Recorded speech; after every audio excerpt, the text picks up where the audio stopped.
मैं आज फिर बिला खौफ तरदीद कहना चाहता हूं कि इमरान नियाजी जिसका नाम है वो तारीख का सबसे बड़ा फ्रॉडिया है। लिहाजा जनाब स्पीकर, जो रियासत मदीना का नाम लेकर कौम को धोखा दे और जो दूसरों को चोर और डाकू कहे और ख़ुद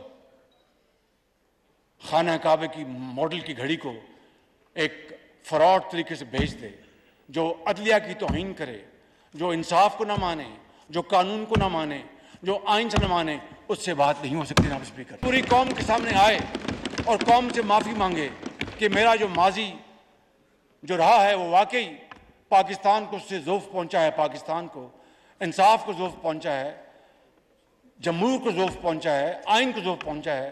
मैं पूरी कौम से माफ़ी मांगता हूं, तो यकीनन फिर हम सब मिल बैठेंगे और मिल बैठकर एक मशवरा कर लेंगे और उसके बाद हम तय कर लेंगे, क्योंकि जमहूरियत में हमारे पास ना तोपें हैं ना बंदूकें हैं। हमारे पास सिर्फ शाइस्ता ज़ुबान है, गुफ्तगू है, टेबल टॉक है, आइन और कानून है।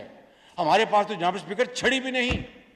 लिहाजा मैं समझता हूं कि अगर उनको वाकई, अब वो बार बार कहते हैं कि शहबाज शरीफ ने फलां कहा था और ये कहा था, चार्टर ऑफ इकॉनमी कहा था मैंने, बल्कि बार बार कहा था, तो उसका क्या जवाब आता रहा। तो आज वो आए, पूरी कौम से माफ़ी मांगे, अपने गुनाहों की माफ़ी मांगे कि मैंने ये भी डाका डाला, ये भी चोरी की, ये भी मैंने गलत बात की, मैंने अदलिया के बारे में ये बात की, मैंने चीफ ऑफ स्टाफ के बारे में बात की, मैं सबसे माफ़ी मांगता हूँ।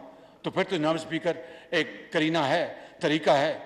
ऐसे हम बचे जाएं, ये मुमकिन नहीं है।